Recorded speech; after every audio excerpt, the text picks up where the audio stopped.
What if I told you that a small tweak in your voice could skyrocket your fundraising results? Well, stick around and I'll show you how.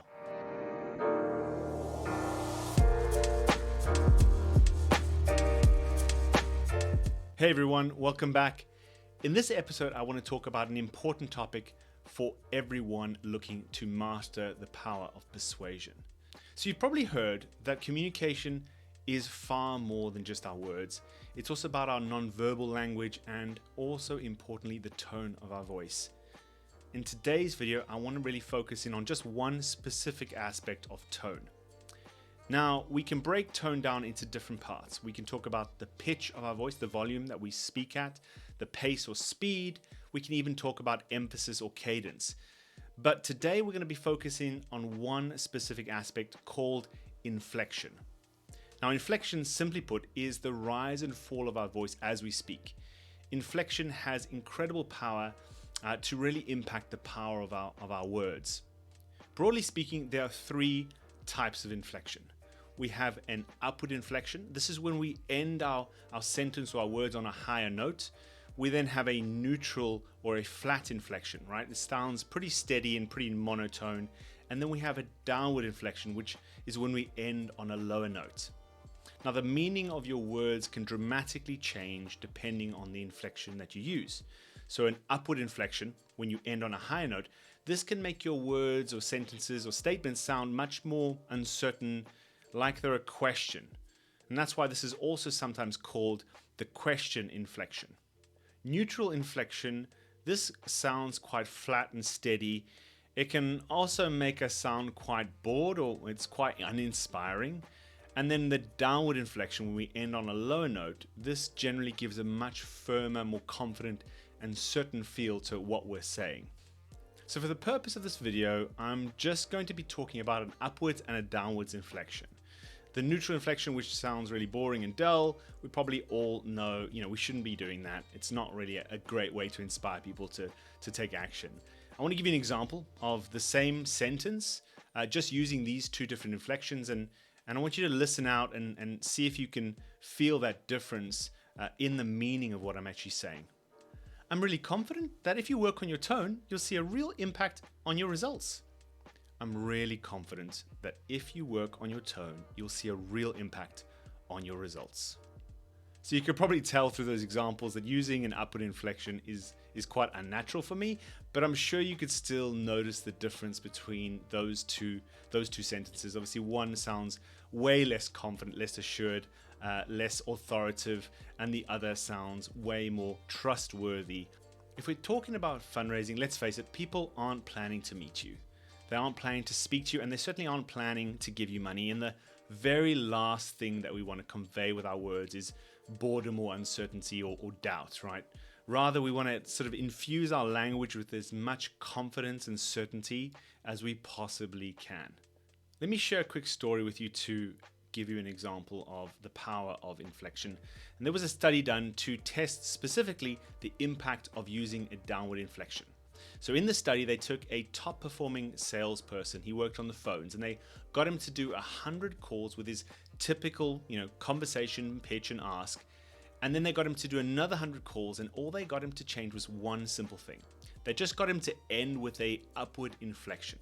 The results, his success rate dropped by a staggering 85%. Same pitch, same words, just a change in his tone. And so this really highlights how your voice shapes perception during especially those crucial moments like your ask. So let me give you another example using, a fairly generic ask. Join us today and make a real difference? Join us today and make a real difference.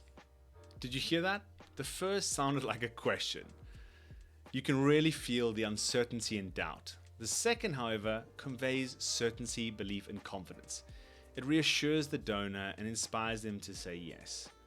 Even with great rapport and a compelling pitch, if you deliver a poor ask, a poor call to action, this will lead to lots of missed opportunities. So let's now talk about how we can improve our inflection. The first thing to understand is that the words we use, our body language, and our tone often stem from our state of being. So if you're feeling uncertain or doubtful, anxious, desperate, this is going to come across in the way that you communicate. And I've found this is particularly true for inflection. It's very common for people who are feeling uncertain about the value of the cause, or perhaps uncertain about their ability to succeed, or doubting that people will say yes, to use the upward inflection. So let me give you two powerful strategies for not just improving your inflection, but also your body language, your tone generally, and obviously the words that we use. Firstly, mindset. Now, you're obviously going to hear me talk a lot about mindset on this channel. It's super, super important. I want you to encourage you to think about what's going through your head when you're asking for people to join the cause. You know, if you feel like you're inconveniencing people, you're asking too much, or maybe you don't really believe in the cause, it's very likely to come across in your tone. So really try and reframe your mindset. You know, rather than thinking about bothering someone or asking too much, just realize that what you're doing is incredible, right? You're offering these people an opportunity to do something amazing, to make a massive difference in the world. You know, I really try and embody this when I'm asking, that I'm not the lucky one for getting a sign up. They're the lucky one, right? Because today they get the opportunity to make a massive difference in the world, to have an impact. And that is a massive blessing, right? So, you know, I really see my ask as offering this amazing opportunity, rather than, you know, please will you help us? It's come join us, be a part of what we're doing, you know, make a difference. And this really fuels my confidence. And that's my recommendation to you, is take some time to think about that and really try and embody that when you're fundraising, but particularly when you're asking. Try and embody that regardless of what you think the person will say or do. Just try and embody that and try and project that through your body language and particularly through your tone.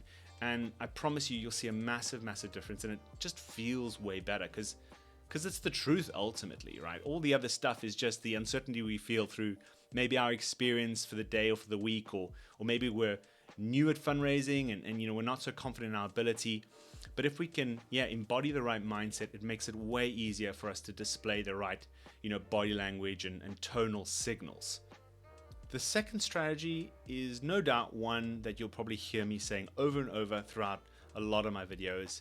It's one of the most important and powerful secrets to success: practice. Regardless of the reason you may be using poor tone, practice will always help. You will see a massive improvement in the power and the persuasiveness of your words with practice. Enough practice, you'll be able to deliver your pitch and call to action with incredible skill and power. So if you haven't already, write out your pitch, write out your call to action, and practice, practice, practice. You know, when you know what to say so well that it's second nature, all that brain resource that would have been used to try and remember what the next part is, what's the word, where am I going next, will be freed up to focus on how you're communicating, right? On your body language, on your tone, on your pauses, on your emphasis, and you'll be able to master what I call vocal variety. And this will massively, massively impact your fundraising results. I'm not even saying that you have to say your pitch word for word every time you give it, right? Like an actor who learns a script and then is kind of free to improvise and go off script if they need to, if they want to, or, you know, try out a new phrase or try out saying something in a different way. But at least you're always going to have this base of information that you can come back to, and you're always going to feel much more confident and steady in your interactions. And so I know that's like not the sexiest advice, right? Practice, because it takes work. But like any skill, right? With practice, with repetition, you are going to find your skill developing further and further. So yeah, that's my advice, right? Mindset is always going to be key. If you can reframe things to yourself in your head, if you can see the importance, the value of what you're offering, this is going to massively change the way that you approach your ask. And if you can practice your pitch, right? Practice it, practice it, practice it, and know it like the back of your hand, you're going to find much greater ease with the way that you're able to communicate it. So I hope that's helpful. if you've liked this content, I would really appreciate your support. The thumbs up is great. Subscribe to the channel. This is a brand new channel, and the way that I can get this information to more people is through the support, right? So the algorithm can see that, you know, people are getting value from this. So I really would love it if you would support me and support the work I'm doing, and let me know what you want to hear from this channel, right? Like, this is there to serve you. I wanted to always create the content that I would have loved when I was fundraising full time. So let me know the sort of questions you have, the sort of issues you want me to create videos on. So yeah, that's it for this video. As always, stay confident, stay inspired, and keep fundraising.